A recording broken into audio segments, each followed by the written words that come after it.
Viscosity. Viscosity. Here under viscosity, we study some properties of certain properties of static fluids and dynamic fluids, ideal fluids in motion, and then we will pass on to the real fluids in motion. By the by, what is a fluid? A fluid is a substance that has the flow property. That means gases and liquids together are called fluids. Liquids and gases together are called fluids. Now let us recollect the properties of certain substances. Suppose if we take water into a trough and drop a stone on the surface of water, we notice that it sinks to the bottom. Drop a small wooden block on the surface of water, we notice it floats on the surface of water. A part of it is submerged under water. A part of it will be submerged under water and it floats on the surface of water. And fill a plastic bag with water and tie its neck with a thread and drop it on the surface of water. You notice that it floats near the surface of water. A plastic bag floats near the surface of water. Wooden block floats on the surface of water with a part of it submerged under water. A stone will be completely submerged under water. Now let us compare the densities. We notice that the density of the substance of stone, is greater than the density of water. The density of wood is less than the density of water, and plastic bag filled with water. The density of plastic bag filled with water will be equal to the density of water. In general, what we notice is if the density of the substance is more than the density of the liquid,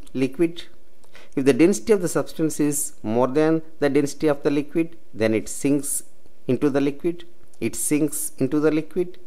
the density of the substance is less than the density of the liquid, then it floats on the surface of the liquid. If the density of the substance is equal to the density of liquid, then it floats near the surface of the liquid. These are the properties of substances.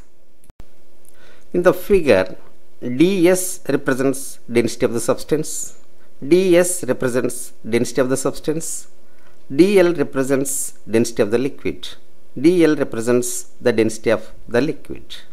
Now let us come to the scientific study of the floating and sinking. When a body sinks, some liquid will be displaced. The volume of the displaced liquid is equal to the volume of the body. VB is volume of the body, VL is volume of the liquid. So VL will be equal to VB. Volume of the liquid displaced is equal to volume of the body. When a body floats near the surface or on the surface, then we say it is in equilibrium state. A floating body will be in equilibrium state. It is in equilibrium state. When it is in equilibrium state, then its weight is equal to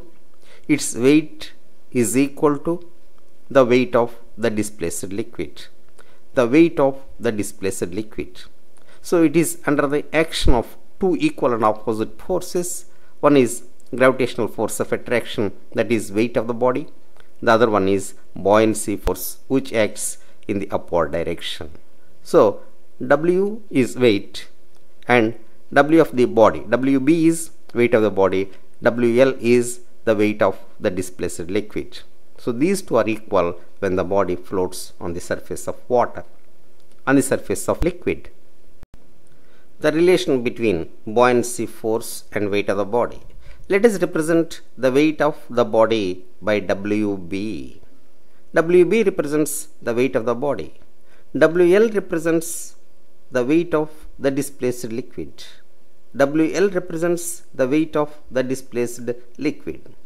When the body floats, either partially or completely submerged under water, when the body floats, the weight of the body is equal to weight of the displaced liquid. So WB is equal to WL. WB, weight of the body, is equal to WL, weight of the displaced liquid. When the body sinks, the weight of the displaced liquid, that is buoyancy force, is less than the weight of the body. The weight of the displaced liquid, WL, is less than the weight of the body. Relation for relative density. From the relation weight of the body is equal to weight of the displaced liquid, weight of the body is equal to weight of the displaced liquid, we can derive the relation for relative density. Weight of the body is given by volume into density into acceleration due to gravity. Volume into density into acceleration due to gravity. V dz. V represents volume, d represents density, g is acceleration due to gravity.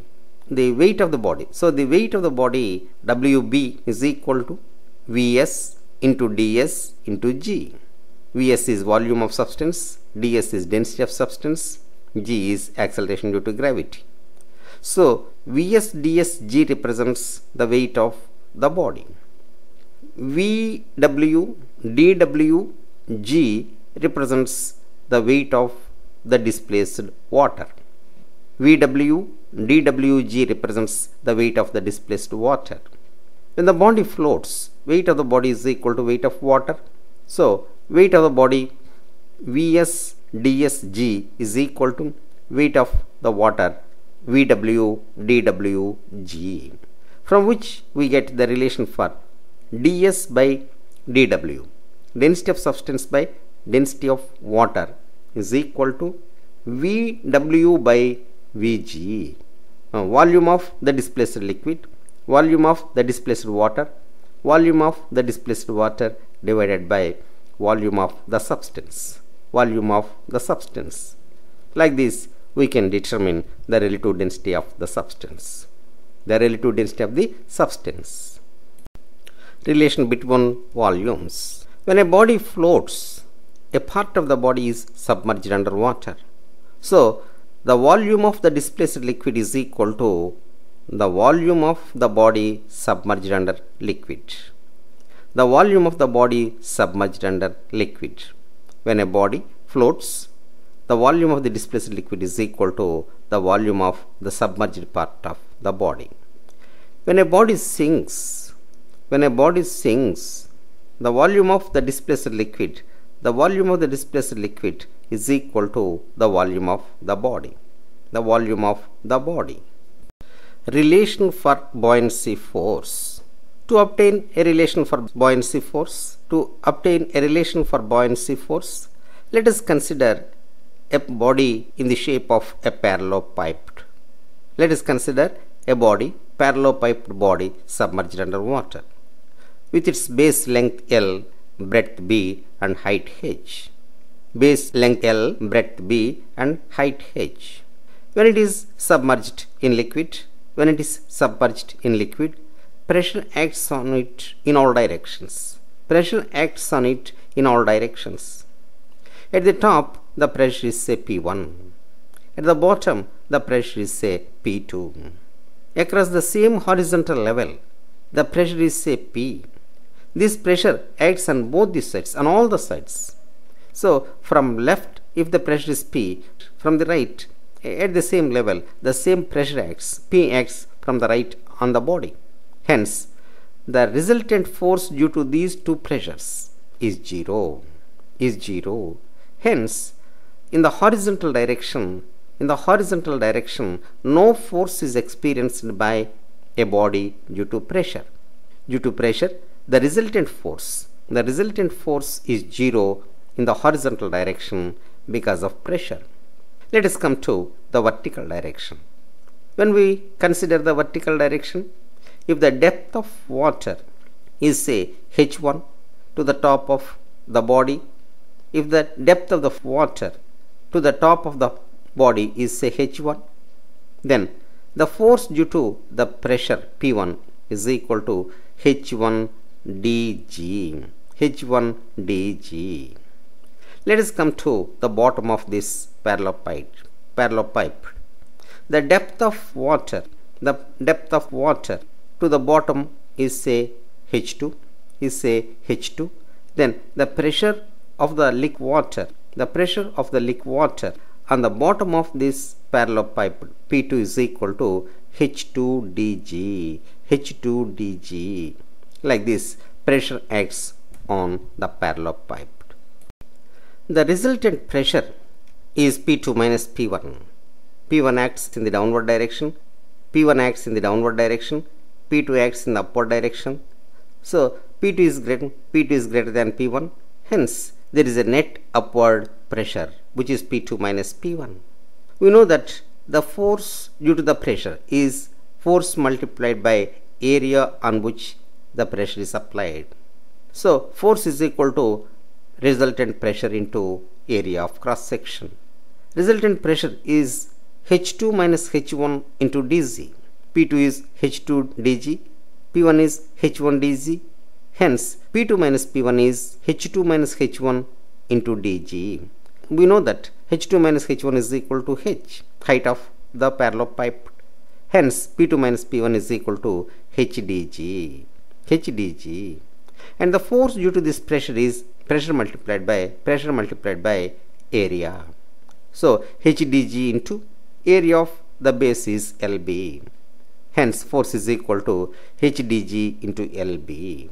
Let us rearrange this. This can be rearranged as LBH into dg. LBH into dg. LBH is the volume of the parallel pipe. Let us indicate it with V. Then the force is equal to Vdg.